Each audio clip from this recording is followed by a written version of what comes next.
Hi, welcome to our workshop on Cite Right Avoiding Plagiarism Traps. My name is Melissa Thomas. I'm from the Tomas Rivera Center. And I'm Jan McKinney. I'm from Student Judicial Affairs. We're really excited to be here today to talk to you a little bit about what plagiarism is and how you can avoid it and some of the issues around it. Jan is a conduct officer here with Student Judicial Affairs, and I'm an academic coach. I work with graduate student learning assistants, and we're excited to... And so we hope to kind of bring you both of those perspectives, both in constructing the paper the right way from the academic perspective, but from a conduct perspective, from the office that does discipline for the campus. We see where all the traps are. So we're going to pair that information together for you today so that you can see how to do things at a very academic manner, but also in a way that satisfies our rules and policies.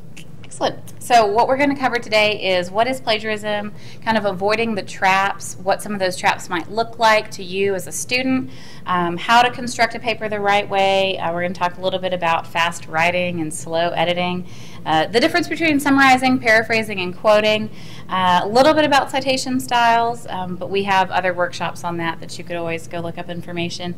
And then we actually have a sample that we'd like you to work through at home. We know you're watching this video at home, so we're going to try to kind of scaffold that for you and show you kind of what we're thinking when we have this sample to work through.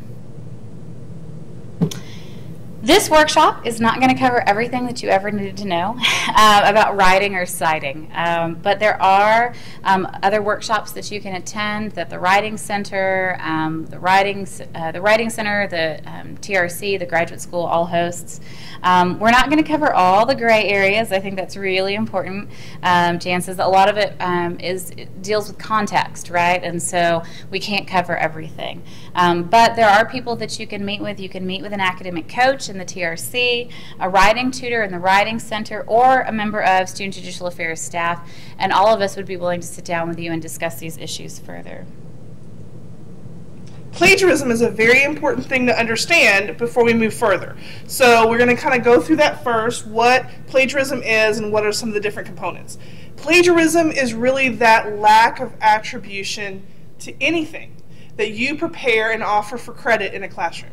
So it can be everything from pictures, sources, written work, poetry, charts.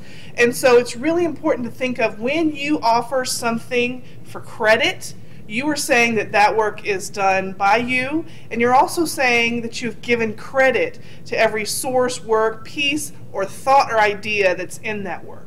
And so from a plagiarism perspective, you have this edited work that you have brought your own ideas to. And that's going to be an important topic as we move forward in that session. That you have to still be the author of your work. You're considering and synthesizing other ideas. When the source of those ideas falls off your map or falls off your work, that's when plagiarism can come into play. Okay? And so one of the unique things about plagiarism on the next slide for us at this institution is that each institution will define plagiarism differently. So this institution had a group of students who developed an honor code, and they came up with the definitions of plagiarism for this institution, and they did so in a way that they wanted to be very proactive for students. So they wanted categories of plagiarism that was easier for students to understand in order to avoid them. And so they're on the screen for you.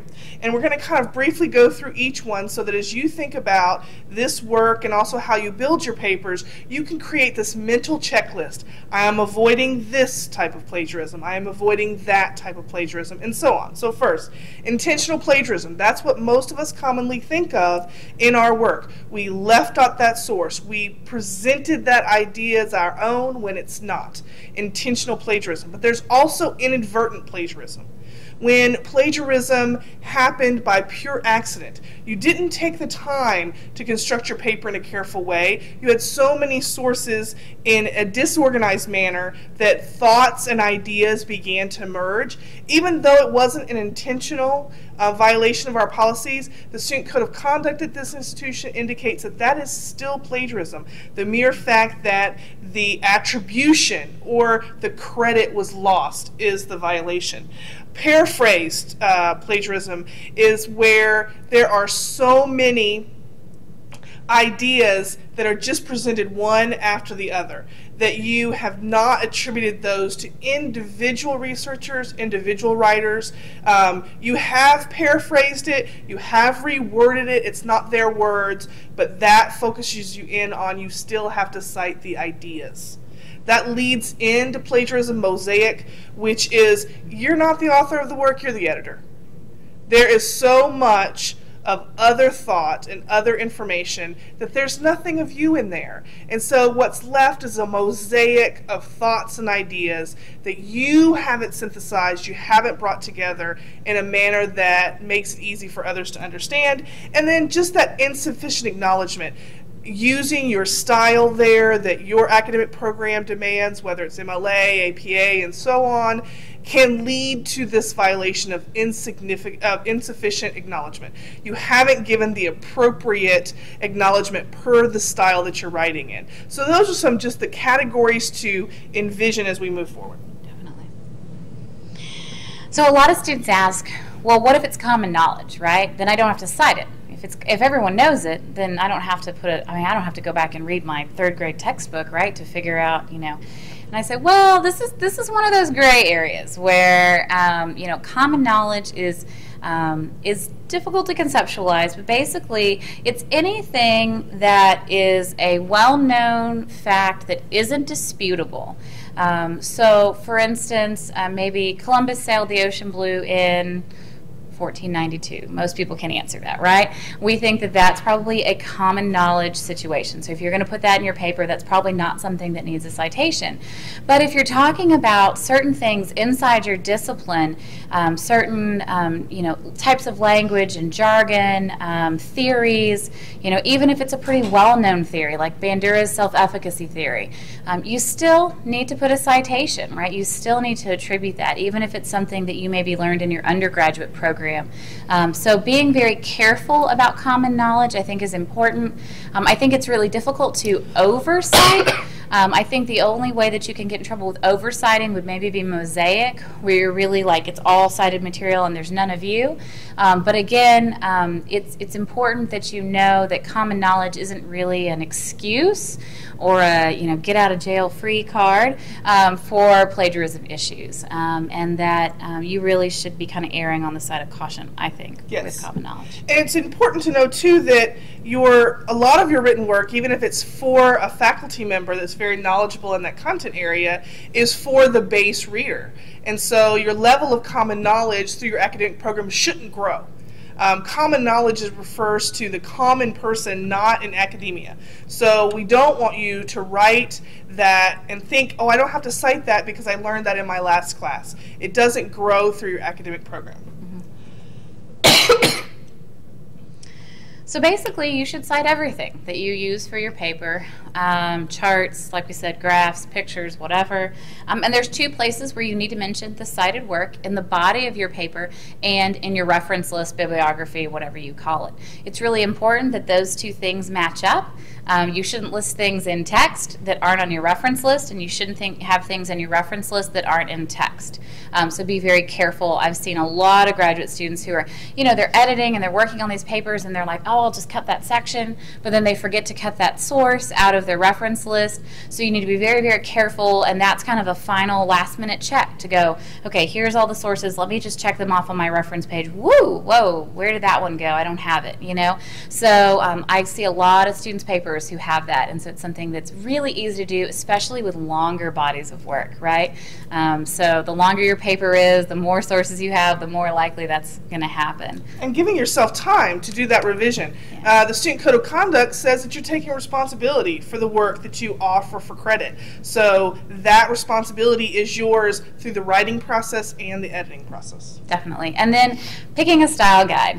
It seems simple for a lot of us. Most of us have in our disciplines in education Education, APA, in English, MLA, History, Chicago. But some of the disciplines on campus don't have a style guide, maybe have competing style guides. And so it's really important that you as a student writer pick a style guide that works with you and your faculty member or your department, and that you be consistent. It's the easiest way for you to ensure that things are going to go well for you is if you have one style guide and you stick with it. You know, you can learn the rules as you go. It comes through practice, right? And so the more that we use it, the better we get. The more we know the caveats and the weird little rules and exceptions and stuff. So really important that you do that. We wanted to then kind of talk a little bit about, okay, so you're using a style guide, you're listing things everywhere, but there are some traps, and we kind of want to talk about those traps because we think that those can really, they can get you, you know, and these are the kinds of things that we've seen with students who have come and have talked to us before. So these are based on, you know, real world examples. So I think that starting off with acknowledge that there's a temptation to take the easy route. I think that things happen at 3 a.m. the night before papers due, and that's a reality that if we acknowledge, we can avoid. That there is a great temptation in that to do something with a paper you wouldn't normally do. And so you have to acknowledge that that temptation exists, acknowledge the feelings of stress and feeling overwhelmed that are natural with academic life, and seek services on campus like counseling services, the Writing Center, other avenues, including us, to kind of manage that temptation. The work that is left for 3 a.m. will have a different outcome and a different level and feeling to that temptation than work that is prepped ahead of time. And that kind of goes along with also reducing the procrastination. Setting yourself a schedule, and something that we'll talk to about a little later in the session is how do you really do that? How do you create that schedule for yourself? You have to view your work through the faculty member's eyes. They are reading for coherent content related to the subject matter that you're supposed to write about. So they want you to tell them a story through the information. They want you to show through your writing that you're very competent in what the researchers are saying about this information. And to do all that, you really have to read it with the feeling of them as the editor. How are they going to read this information? I think a lot of what I see, Melissa, in students is they try and they read journals that have research information in them, they go to write the paper, and then they try and write at that lofty level. I call it writing up.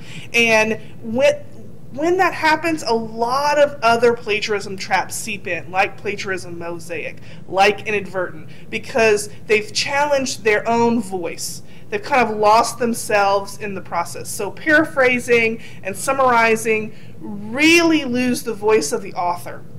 It can become a problem. And so it's very important that you're not trying to write up, you're trying to write factual information, you're trying to tell a story, and that you're interested in the topic as much as you can be with every assignment to write the topic as it were and give that faculty member the information. Don't write beyond where your capabilities are. Stay organized. Writing is a snowball process. You started with one source, you know you need 10, you get to 10, you have 20, you get to 20, I need 30, right? And it becomes the snowball. If you aren't organized in the beginning, you'll lose track, and you'll say that Tom said something that Fred did. Your faculty member does, in fact, know the difference between Tom and Fred as authors, and will catch that. So a lot of those kind of disorganization traps can lead to plagiarism. And also you have to have a system to manage your sources, and one that fits your personality, fits the time you can devote to your academic studies, and fits your academic program. Whether it's an electronic software, whether it's by hand, a notebook, think about how that fits you as we offer you some tools today. Definitely. So first, talking about managing your time just a little bit. We've talked about how procrastination can really lead into a lot of these traps. Backdating a project, basically what that does is it says, look, my project's due April 29th. That means I need to have a draft done, 2 weeks ahead of time so that I can take it to the Writing Center, so that I can do a couple of maybe passes on it, some for revision, looking at organization, maybe some looking at citations, others looking at maybe a grammar issue you have. I have have problems with commas, so I always do a pass for commas because I have issues with commas. I want to put them everywhere. Comma queen. So it's really important that you give yourself enough time in that process to do those multiple editing and revising passes. Also that you have time to bring it to someone else to read it at the Writing Center, a peer, a faculty member, somebody. And so what it does, though, is backdating basically says, okay, if I have to have a deadline, a draft due 2 weeks before, then I'm going to have an outline done here, I'm going to have my sources pulled here, and I'm a procrastinator. I think we both are, right? Yeah. And so for us, it does a lot for us because procrastination, the root of it really is kind of an adrenaline junkie, unfortunately, and that's why we drink so much caffeine as well. But it's really important that you see that these mini deadlines can give you sort of those little tiny rushes of adrenaline that that are still pretty satisfying, but it'll end up leading you to a much higher quality product in the end. So really important that you use those mini rushes, you use that backdating philosophy, you start with when it's due, you back up, you write it on your calendar, you keep it accountable with someone. I told a student the other day, I was like, you need to start making like recurring appointments with a tutor at the Writing Center so that oh gosh, by Tuesday I've got to have this done because I'm meeting with Kelly the tutor and she's going to expect me to be there and have something, right? So whatever you need to do to set up that accountability for yourself, to set up that so that you avoid procrastinating and waiting until the end and falling into those traps. It's also very important that if life happens and you aren't able to follow that backdated plan, that you still follow the steps of that plan. Mm-hmm. I think that when I speak to students, a lot of times what they relay to me is that they had a plan, life happened, and then they sat down and wrote the paper in one sitting. But instead, they need to still follow, I was going to do this first, this second, I was going to review my sources, then I was going to write, and then I was going to edit. Even if time is short, they'll find that that takes less time than just sitting down and trying to write something from scratch that they're not prepared to do. Yeah, and this actually shows you, the screen shows you kind of an example. This is a spring semester, and it says, okay, you're going to find some sources.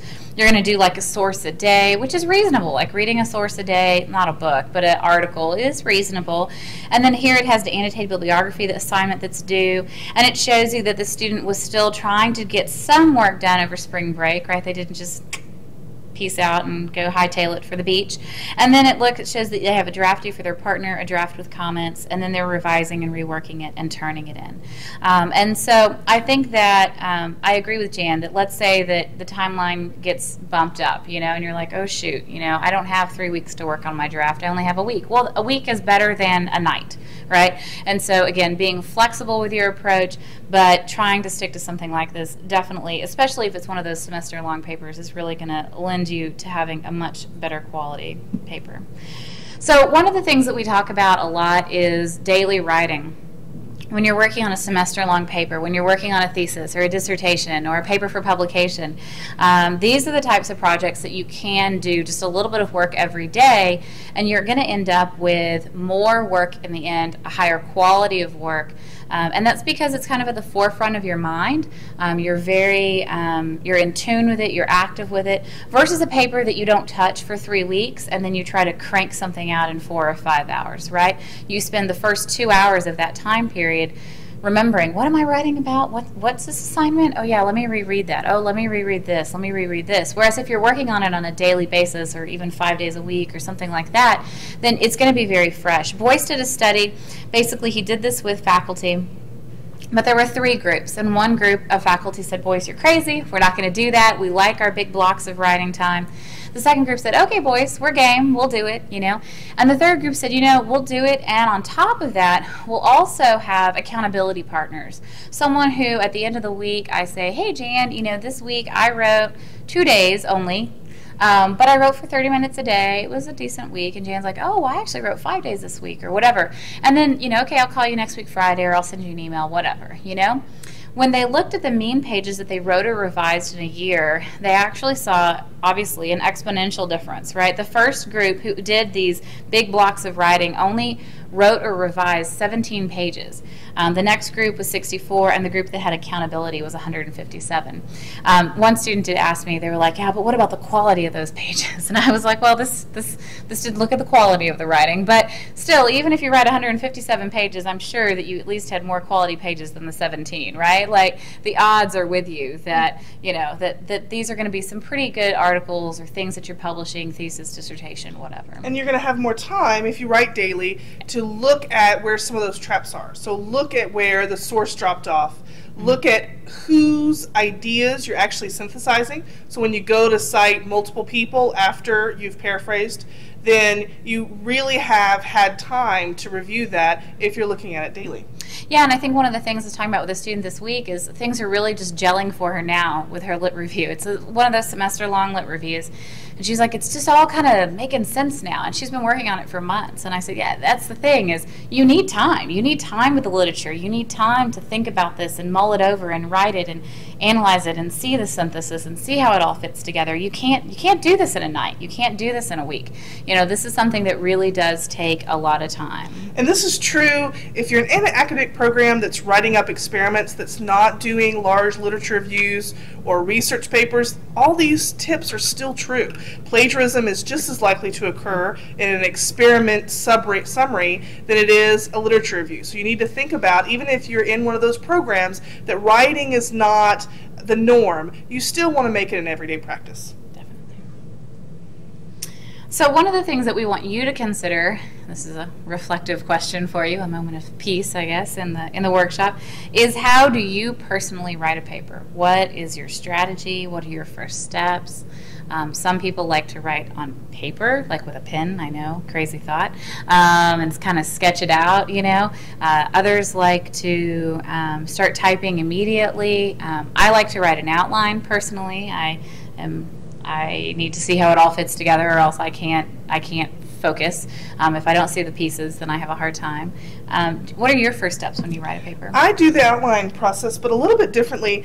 I like to write an outline so that I can jump through sections. I'm a doctoral student as well as being a staff member, and so I need to balance a lot of things, and I need to really think about that time management aspect, and having an outline allows me to work on section 3 for 20 minutes, and then when I sit back down in the evening, work on section 5. If I don't kind of know what order that is, then I can't make the most of those small bursts of time. Yeah, and I'm the same way. We're working on a paper for publication right now. We have it's a joint paper, which is even more challenging when you're co-writing a paper, and that's a whole nother workshop. And we're doing the same thing. I can only write in small bursts at work. You know, ooh, I've got 20 minutes. Let me go in and add this paragraph about this. Or, ooh, I've got 15 minutes. Let me try this. But because it's nice and scaffolded and organized for me, I'm able to go in and do that when I have the time to do that. So, yeah. That makes a lot of sense. A lot of you might have other ways. We come across a variety of different ways. The reason that we ask that is that it's important for you to think about how you write, right? And to think about what is my process, you know? If I'm purely working on the computer and I'm going straight from the sources to my Word document, that's that trap of copy and paste, right? And stick it into your doc, right? So maybe that's a trap that you need to avoid by doing something else, i.e. maybe only printing the articles and not viewing them electronically if you think that that's something that you've done before.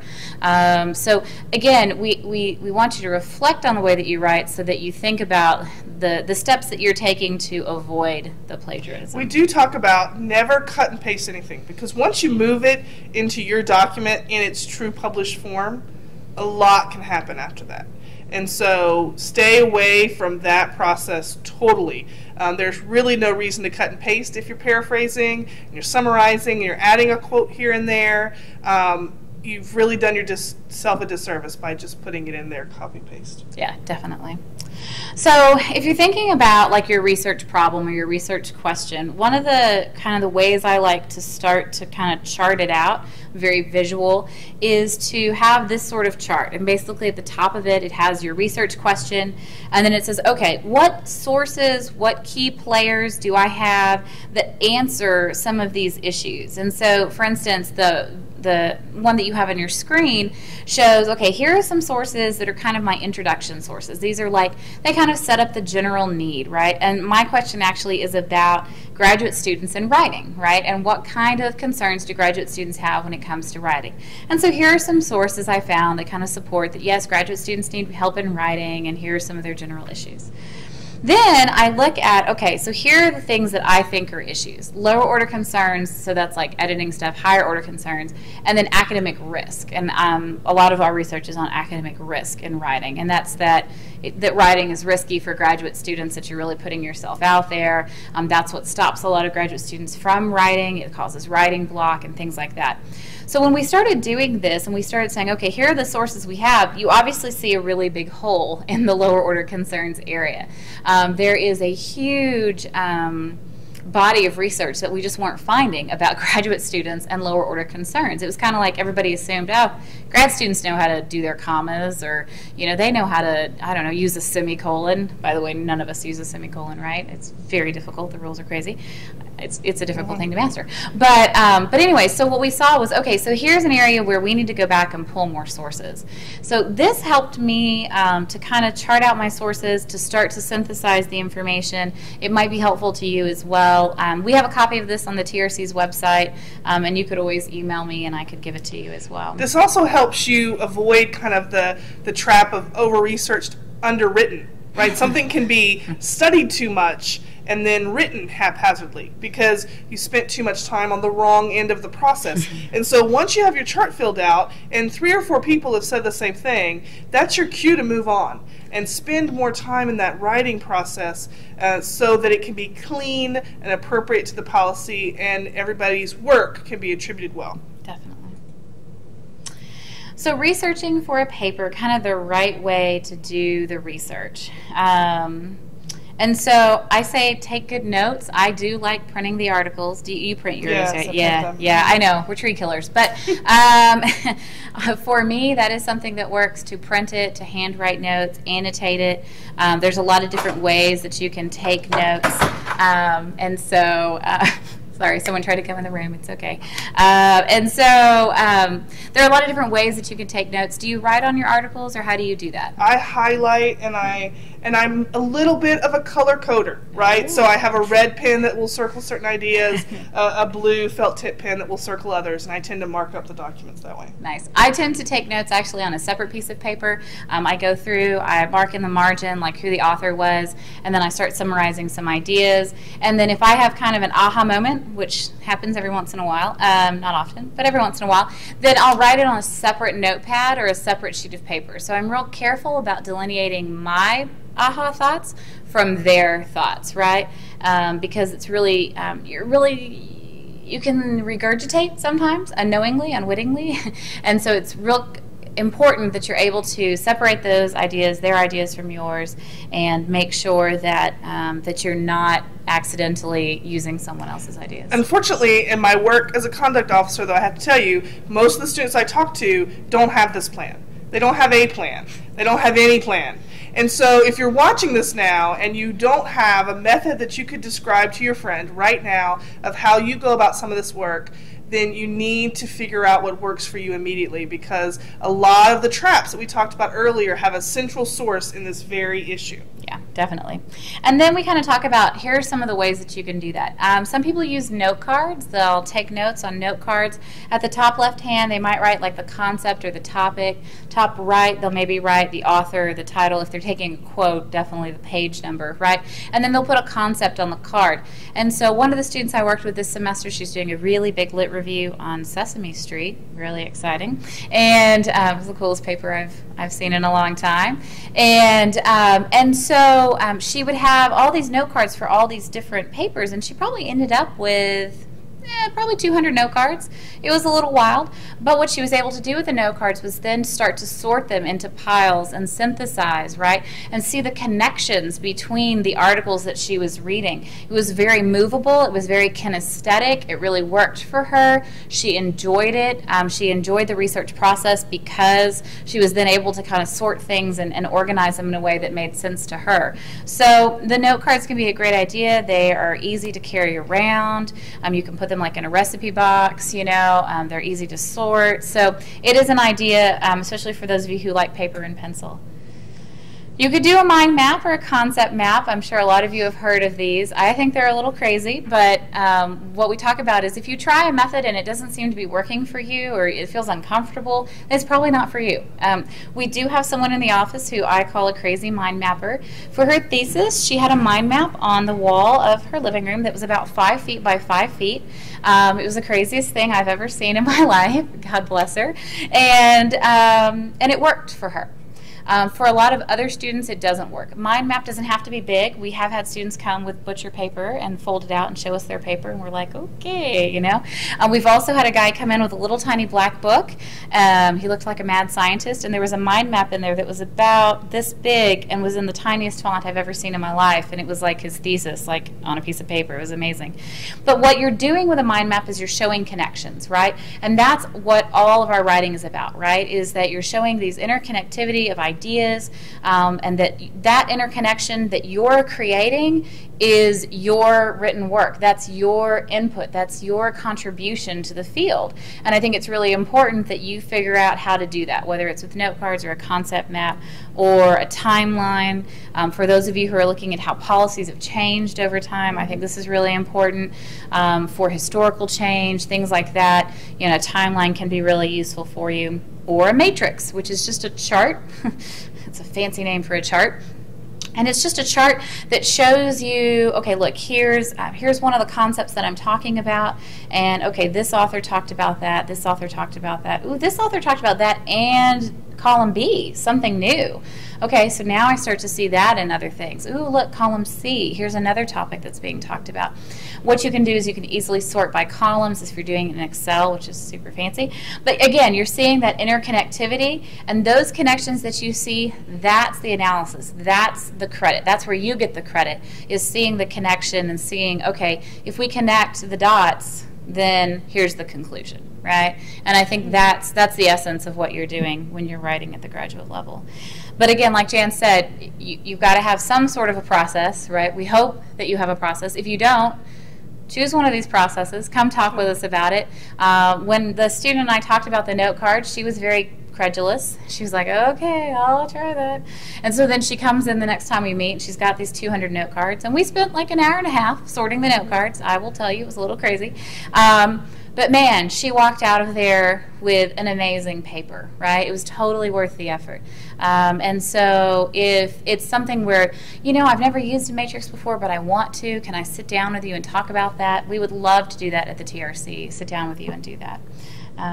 It's also going to be one of the first things that a conduct officer or a faculty member asks you if any pieces of the paper come into question.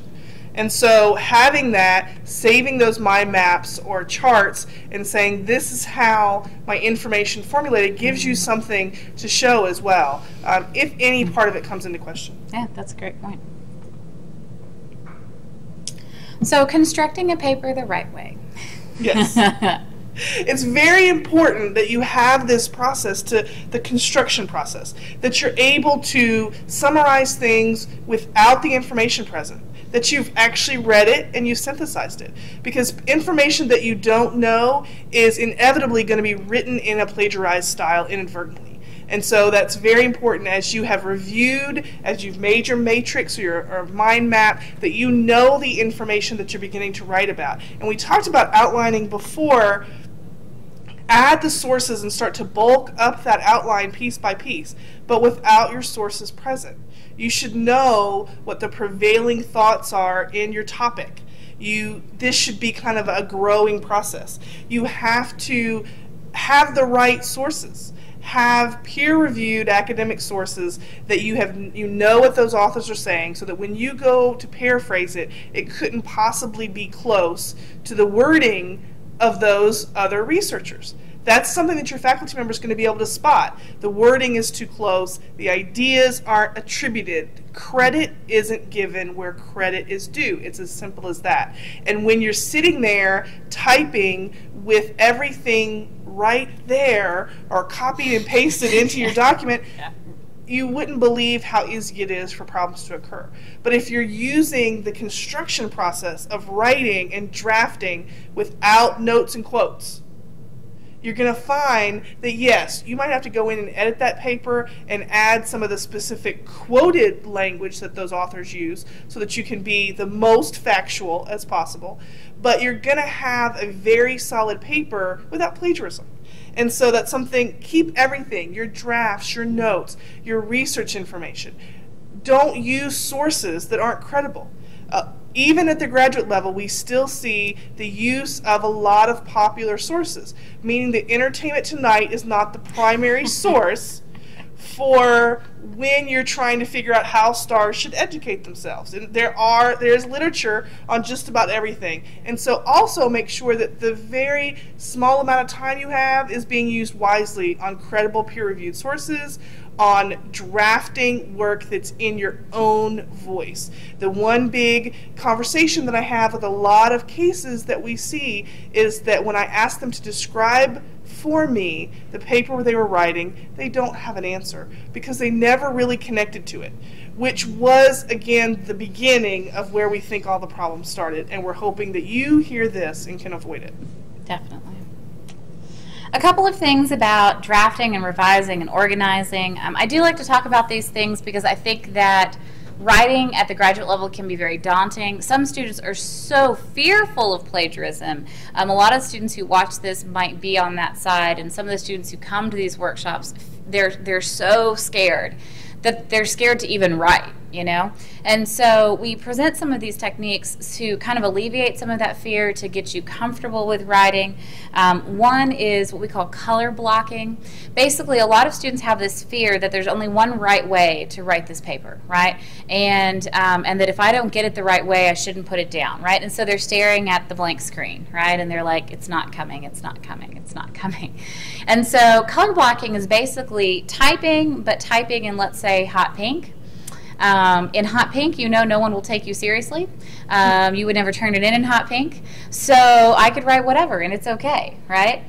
And then as you go through the paper and you start to do that revising and that editing, you start to change pieces over. And you're like, you know, I'm okay with this piece organizationally. I think I'll change it to purple.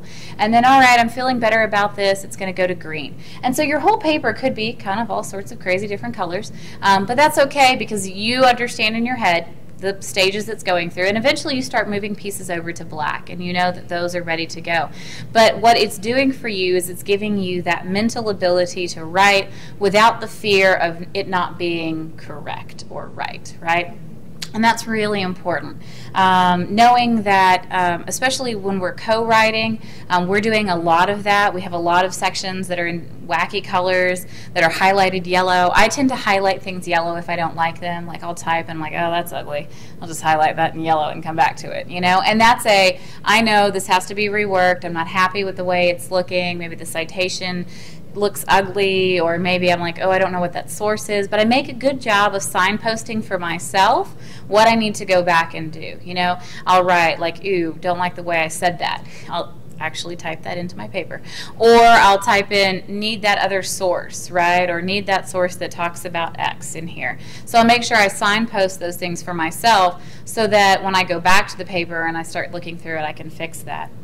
Rabbit holing is basically where you read one article, it sends you to another article, that sends you to another article, that sends you to another article, and next thing you know, you're probably 5 miles away from where you should be, and definitely from where you started. Rabbit holing, if you tend to read as a rabbit holer, then you probably tend to write as a rabbit holer. And so it's possible that you've got sections of your paper that kind of go off on a tangent, and so it's something that you'll want to have some sort of method to sort out. You could either do a note card method, which is where you kind of take sections of the paper and you cut it apart, you put it on note cards, and you start rearranging things and seeing what pieces need to be thrown out. Sometimes when you actually physically take your paper and you cut it with scissors, it gives you the ability to cut things and remove things that when you're staring at this unified body of work on your screen you're not willing to do. And so it gives you that ability to play with your paper. Poor organization is something where maybe you feel like things aren't flowing right, and so you can go through and basically write blurbs for each of your paragraphs, 2 to 3 word summaries that kind of summarize what you're doing in the paragraph. If you can't write a blurb for instance, you have this paragraph that goes for like 2 pages or something, then we know you're trying to accomplish too much. You could break it up. But really important that you have some way of analyzing the organization of your paper. This is especially helpful if you're not a very good outliner. Some people don't outline, and I'm not saying you have to. Both of us happen to, but a lot of people they don't enjoy outlining. It's not useful for them. They see writing as more creative. But at some point you do have to analyze the organization of your paper and make sure that it flows. So you need some system to do that, and this can potentially help you with this. The reason that I bring these up is that, again, writing can be super stressful for graduate students, and these are some of the ideas that hopefully will help you to move forward in your writing, to feel confident in your writing, so that you don't feel like you have to plagiarize, at the last minute. A lot of students will come and say, I just ran out of time, or I just felt like what I was doing wasn't good enough, and I had to, that whole writing up thing, right? And so I just took a paragraph from someone else. So these are some of the strategies that hopefully will help you build your confidence as a writer and help you so that you don't end up plagiarizing. It's best to cite everything, right? Obviously. And no thought is truly ever your own, unless you really did invent the wheel. I know I'm being a little snarky there. But a whole lot of research has come before you. And so it's important to recognize that. I tell graduate students all the time, you're just throwing your penny in the pond, right? You're just contributing to the conversation. Students are so worried that they're not making a large enough contribution or something with their paper, You're not going to solve world peace in your paper. It's okay, You're just contributing to the conversation. So really important to remember that. And remember that as a paper progresses, you're going to cite less and you're going to use more of your analytical skills. So for instance, in a paper like a research report in the sciences, right? Maybe the first 2 paragraphs or 3 paragraphs is about the, what's being done right now, the current research. But again, you're going to move into your data, your analysis, and so you're going to have less citations because you're talking about your own research and your own work. Your conclusions are going to be yours, So important to know that. A lot of students ask me that, and I think it's important to see that. So. It's also important to have someone read your information because one of the big things that, if I could generalize plagiarism, right, for you to remember, is that anything that confuses the reader about whose thought, idea, or passage that was. And when you have someone disconnected to your information read it, and you ask them, whose ideas am I presenting or whose ideas am I putting together, and they can successfully tell you, then you haven't confused the reader. And so you can think about plagiarism as this continuum of, have I told a story and have I effectively been able to share whose story, whose ideas I'm synthesizing together. Yeah, that's great. I see that a lot. Students who kind of start with some citations, and then I'm like, whoa, this is brilliant. Whose is this? And they're like, oh, it's so-and-so's. I'm like, yeah, you need a citation there. So, being very careful. I think it's great to have someone else read your work, and maybe even outside your field, because they're really going to see that. They're going to be, so probably bedazzled by the jargon as well. And that's also nice, having someone outside your field kind of read it and say, ooh, is this common knowledge? Would everyone know what this means, And then, okay, maybe you need a citation there. Maybe that's not common knowledge. Maybe you do need a citation there. So definitely some benefits to having people outside your field read your paper. Okay, so real quickly, I want to talk about the difference between summarizing, paraphrasing, and quoting. It's really important that you get credit for the connections that you make, and so we want to talk about the difference. Summarizing, the best way to think about it is you read it, you close it, you think about it, and then you type, right? And so you don't have that source open, because if you're trying to summarize with the source right in front of you, like Jan said, it's incredibly hard to do that. Here's a super visual way of looking at this, just to be real clear. Summarizing, you're taking a lot of information, you're condensing it into your own language, and it's very, very condensed. Paraphrasing, you're taking a sentence, putting it in your own words in another sentence, right? It's very like one for one, kind of size-wise. And then quoting obviously is a direct lift and put in quote marks. So summarizing, you're just distilling the main points, right? You're not really looking at subpoints or supporting details. It should be comprehensive but concise. You would never paraphrase a 15-page article because it would be a 15-page paraphrase, right? But you could summarize a 15-page article, maybe in a paragraph or two. This is what's commonly used for annotated bibliography assignments. When you're asked to do an annotated bibliography, you're coming up with a summary of the article. Here's who they looked at, here's what they decided, here's the framework they used, here's kind of their results, and then sometimes annotated bibliographies have some sort of analysis or critique at the end. But it basically gives someone a preview of the material. You know, it says to someone else, well, you haven't read this article, but here's what it's about, here's who they looked at. Paraphrasing basically doesn't condense the material. It has the main points and the supporting detail. It translates an author's ideas point for point into your own words, but it can be very, very convincing because it shows that you understand the research well enough to put it into your own language. It's really, really important, though, that you change the vocabulary and the sentence structure, though. And I think that's where some students can get in trouble, right? Yes. And so very careful. Paraphrasing is an art. And if you don't know the research material well enough, you're not going to be able to paraphrase it. You're not offering, it's your credit, right? It's your work you're offering for credit, and you're not offering an imitation of a well-known researcher or writer that your faculty member loves. And so that's something to really think about when you begin to choose paraphrasing instead of summarizing. You have to use it carefully to not confuse the reader, because you're not merely trying to imitate, you're trying to translate.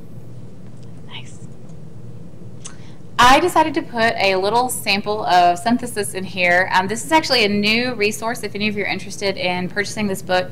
It's called They Say, I Say, The Moves That Matter in Academic Writing. It just came out last year. It's a very, very small book. You can pick it up at your Barnes & Noble or whatever. It's like $10 or something. But it's wonderful because it provides these basically templates for synthesizing. So it says, look, if you want to try to distance yourself from the research that you're reading, here's what it looks like. And it'll show you an academic example, and then it breaks it down into these templates. And so this one's like, in addressing the question of blank, others have considered several explanations for blank. X argues this, but according to Y and Z, there's another explanation, and it's this, right? So it's wonderful in that it provides you that academic language that we're looking for to be able to synthesize these sources, and it shows you that synthesis is what the faculty are looking for. Whenever we survey faculty and we ask them what's missing in graduate student writing, they're like, they can't synthesize, you know? I'm like, oh, okay. Well, how do you talk to students about that? You know, how do you say, okay, this is what's missing? And what's missing is that it's those connections, right? It's I understand the work well enough to see the connections and to see that X and Y are on totally different ends of this, that they conflict. And when they do conflict, I can see that Y looked at the long-term effects of something and Z never did, and so I'm going with Y. Right? So again, it's being able to analyze, synthesize, and conclude in a way that shows that you're well-read and that you understand the research. And there's no confusion there in these examples who these thoughts are from. And so it's a very good template to use when you do want to be careful not to confuse your reader. And I think that sometimes, you know, I'm not saying, you know, that this is the Mad Libs of academic writing, right? Which it can start to look like. But I think that sometimes we struggle for that. You know, a student came by the other day and was like, I'm trying to show these two. And I was like, oh, wait, two conflicting sides? Oh, here, look, you know. Like, this is a great book, you know. Look at this idea. And she's like, oh, that's it. That's what I want to do. So we had a good conversation about that. And I think that there are these nice resources available that you can use, especially, I really do love this book. And they have a lot of great templates in the back. They also have a list of connector words, or like transitional phrases and expressions that a lot of us are lacking in our writing, and so it's useful. Basically, quoting is that opportunity to present the other writer's actual words to support your ideas. Remember, the quote needs context, right? You can't just shove a quote out there and leave it hanging, right? And that's the whole point, is that you should be saying, look, here's my concept, and here's someone who supports it. Bam, here's what they say about it. You really should be careful about how often you quote, Over-quoting can lead your reader to think that you maybe don't understand the material and that you're not able to paraphrase it. I think that's something that we see a lot. Basically, you're trying to preserve some special or elegant language. Maybe it's a statement of rule or law or policy, but again, be very cautious about how much you quote. We don't want you stringing a whole bunch of quotes back to back. That's something that we see a lot of writers doing. Again, it's not showing you, it's not showing your voice, it's not showing that analysis that this faculty are looking for. And students often say that it's a time saver when it's not, Yeah. because the story and the voice is lost in the process. Definitely. So just be very careful. We want you to be engaged in the research. You need that commentary. You need that context for the quotes. So again, making sure that you're doing a good job of showing your reader, look, I'm using this quote. I know why I'm using this quote. I ask students often, why did you feel like you wanted to quote that? And they're like, and I'm like, all right, we need to be purposeful in how we use our quotes. We need to really consider, what is this quote doing for me? Why do I feel like I have to quote this guy, or this thought, or girl? All right, citation styles. So this is so not the workshop about citation styles. But you do need to learn the citation style that's appropriate for your discipline. The basics and the main ones are APA, MLA, Chicago. Sometimes it's referred to as Turabian, so just know that if someone mentions the word Turabian, that's what they're talking about. And basically the purpose is uniformity, right? It provides you, the writer, a uniform way of writing. It provides the reader a uniform way of reading. It's helpful to the reader because then they don't really have to worry about issues of style or differing, because think about it, they're reading, we talked about putting yourself in the mind of the reader, right? They've got 30 papers to read, and if every single one is in a different citation style, then they're always like, oh wait, why are there footnotes in this one, and why are there in-text here, and why are there page numbers everywhere? They're having to constantly switch, right? So it's all about uniformity. And this is your time saver, because we talked about you have to give credit to every author that you're using, you have to give credit to every concept. This is your shortcut. Knowing your style is your best shortcut to present the credit in the easiest manner to the reader. Definitely. And it's not pleasure reading. I'll put that out there, right? These are reference manuals, right? They're meant to be tabbed and utilized and learned about, but you're never going to sit down with a cup of hot cocoa and read it from front to back, right? So I'm with you on that. I actually haven't read them back to front or front to back. I do like to show a comparison of the three because it's important to know why each one has what it has. APA is all about the currency of the research and the researcher. So the citation style has McKinney, 2011, right? Look, new research by the big dog in student judicial affairs, right? Well, this is what we're looking at, right? MLA focuses all about the author and linguistic examples. MLA is used mainly in literature and languages, and so it's like, look, Hemingway on page 77 used this beautiful alliteration, and then they'll show you the example or whatever, right? So it's very much all about these rhetorical examples that they're pulling from the text, right? Chicago is used a lot in publishing. It's used in history, and it's the nice little in-text, little tiny, number. It's beautiful. Love it. The little footnotes or endnotes. It's great for publishing because it's very uncluttered. It looks really nice and smooth, but it can be a little challenging for students to get the hang of how to do that, and so it is used a lot in history, business, and computer science, and mainly in history because it provides you this opportunity to put ancillary or extra information in the footnote. So look, footnote 1, here's more information about this that I didn't really feel like belonged in the text, but as a reader you might be interested to know, blah, blah, blah, blah, blah, right? So for me, it's really, and I think as a student, I think you want to know why. Why am I using APA versus Chicago? Why, as an undergrad, I used MLA all the time. Why do I have to switch? This is stupid, Like, I hear that all the time from students. And it's important to know that each has its own purpose. It's used in your field. It's professionalizing you to the field. It's helping you become an academic. If you want to get published, you're going to need to know these things. So I think that's really important that you see kind of how they compare. They also update and change, so you want to stay as current as possible with the new editions. Yeah, fun. I think Chicago's about to come out with a new edition. Sorry for those of you. We just went through that with APA and MLA. You aren't required to memorize it. You just need to learn how to use the manuals. So there's a manual for each of those. If you don't have a manual, I recommend you get a manual. Turabian is the abbreviated version of the Chicago manual, but there are significant differences between the two, so be very careful that you know that, okay, I'm using Turabian and that's allowed, or I'm using Chicago and that's allowed. Chicago is probably the thickest and the heaviest of all the manuals. You can get them secondhand as well.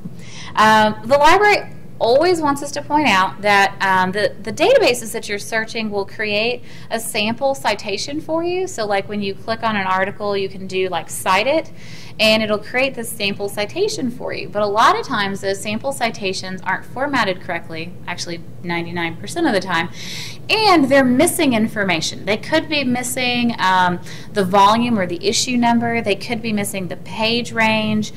They could be missing the journal title. So it's really, really important that you take the time to double check that as you're pulling sources and you're doing that. Even EndNote, which is a great program we all have access to here on campus, it is not magically perfect. And you use EndNote, right? I do. And I like it. I like the fact that I can export citations. It's very important to me from a time management perspective, but it's still my responsibility. So I'm going through all of those citations, I'm going through all the information that EndNote provides me, and the paper, the work I'm offering for credit is my responsibility, so it's all been double and triple checked. Yeah, always important. All right, so this comes to our one of our last points, which is kind of this sample paper that we wanted to talk with you about. Basically, what we wanted to do was, before you have a chance to look at this article, and there's a link on your screen, we want you to think about what are the qualities of a superstar graduate student, right? If you're thinking about this amazing graduate student, what qualities do you think that that student would have? And if you want to take a second and pause the video and write those down, or maybe craft a sentence or something, I think that would be great. We kind of thought about some things that maybe this superstar graduate student would have.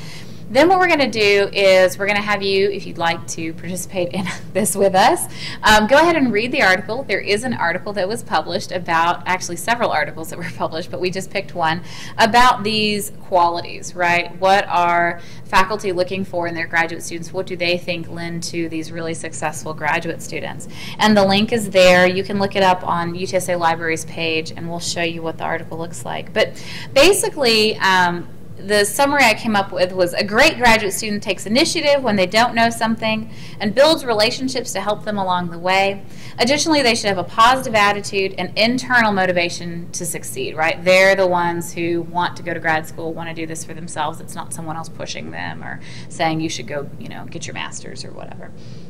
So, do we want to show, this is the article that we'd like you to read if you're interested. It's Qualities of Superstar Graduate Students, and it's by Grover, Leftwich, Backhouse, Fairchild, and Weaver.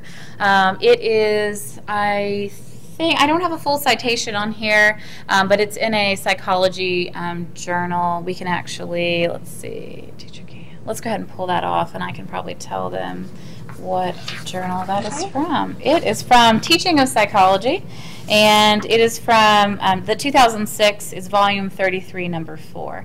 It's a very short article. Please don't be fearful. It's only 2 pages. Yeah. So you can do this. I promise. I try to find the shortest articles possible when I'm using in-class or workshop examples.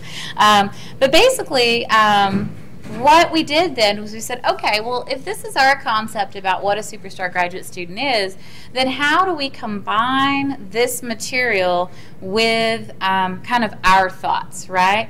And so I kind of wrote the paragraph first and then went through and said, oh, okay, Grover and others, right, all of Grover's friends, pretty funny it's Grover, but anyway, said that there were these 6 qualities: intelligence, a strong work ethic, motivation, dedication, determination, and persistence, critical thinking ability, and creativity.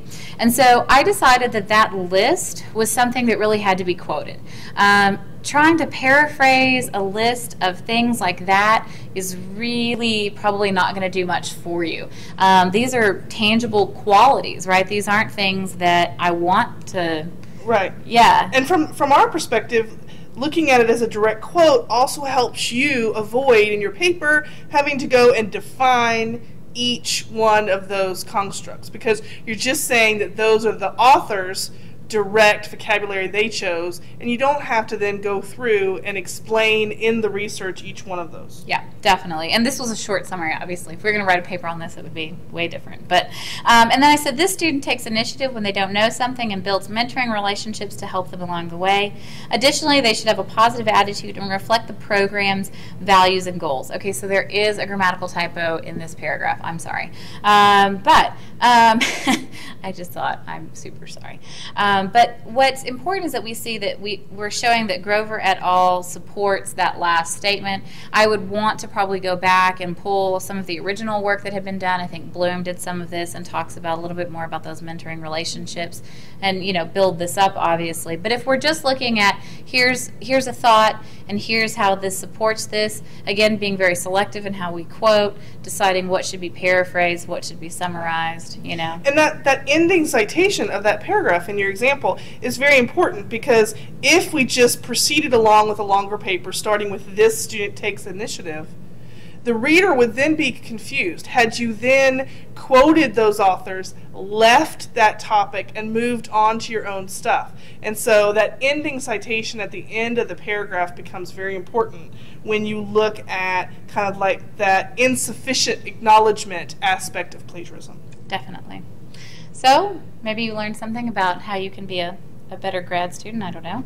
I think a lot of the students we see show a lot of these traits. So I hope that you can try that on your own and see how that feels for you. It's an interesting article anyway. But we do want to leave you with some writing reminders to start early and set goals for yourself. Give yourself plenty of time for the writing, revising, and editing process. Keeping that reader's background in mind. Super important that you know who's your audience, right? Who am I writing for? What are they going to know? What are they not going to know? And your faculty member wants you to think broader than just he or she. They want you to think about other people that share your field. Definitely. Giving the reader headings and subheadings so they can follow along, writing as clearly and simply as possible. I think that's one of the most important points that we can tell graduate students, is that faculty and other readers do not want you writing in a convoluted way. Research articles are published because they're good research, not necessarily because they're good writing. And so it's really important to keep that in mind, that you're not expected to write the way that these people write. You're expected to write in a way that's clear and simple and creates that story that Jan's talking about. Get help throughout the process. If you don't understand how to do something, ask somebody. It's so important that you do that. Be discerning in your source selection. We talked about that. Use quotes sparingly, and revise, revise, revise. So important that you take that time to look over that paper and make sure, the one-shot paper, Becker calls it, it doesn't exist anymore. That was that paper you could write in undergrad the night before, you turned it in, yeah, it seemed to work, everything was good, That doesn't exist in grad school. And so that definitely, you've got to give it the time. And if you are overwhelmed and you're in that, if you're watching this at 3 a.m. and that is the 3 a.m. before the paper's due, you need to address the reality of plagiarism comes with a lot more consequences to your academic career and through the student code of conduct than simply contacting your faculty member and asking about that more time, or what would be the penalty to the more time to revise. And so try and take that temptation away and know the facts of your assignment ahead of time so that you have time to revise. Yeah, I would say it's better to get an incomplete or get that extension or whatever than it is to maybe be kicked out of the university or end up with a 0 in a class or be put on probation or something like that. So yeah, looking at that cost benefit analysis.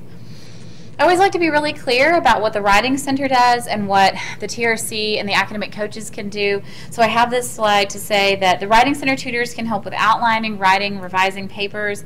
They're really great with grammar and syntax, structure, and organization. The TRC academic coaches can help you break apart your project or your assignment, help you understand the steps and kind of block those out on your calendar. We can help you with the backdating. The writing process, writing can be really frustrating, and so it's kind of nice to talk to someone who's doing it and who understands that. We can help you in the literature review, kind of understanding the difference between summarizing and synthesizing, and some of those organizational tools that I talked about, the note cards and the matrix and the concept maps. And then overcoming writing blocks. I think we're really good about helping you talk through what's causing you to not write, what's causing you to be stuck on this project. So We'll leave you with when in doubt, cite it, which is always important, and a couple of our resources and references that we use because we don't want to be accused of anything either, right? So, and we hope that this has been an informative workshop for you and something that hopefully will get you in contact with the resources that we have on campus to help you. And when we maintain academic integrity, you know, in the grad school or anywhere else, we do that academic work to the highest level, we're actually improving the worth and the value of everyone's degree. So think about that as you move forward. And the Student Code of Conduct can be found at our website, and that's www.utsa.edu/OSJA. Awesome. Thank you. Thanks. Have a great day.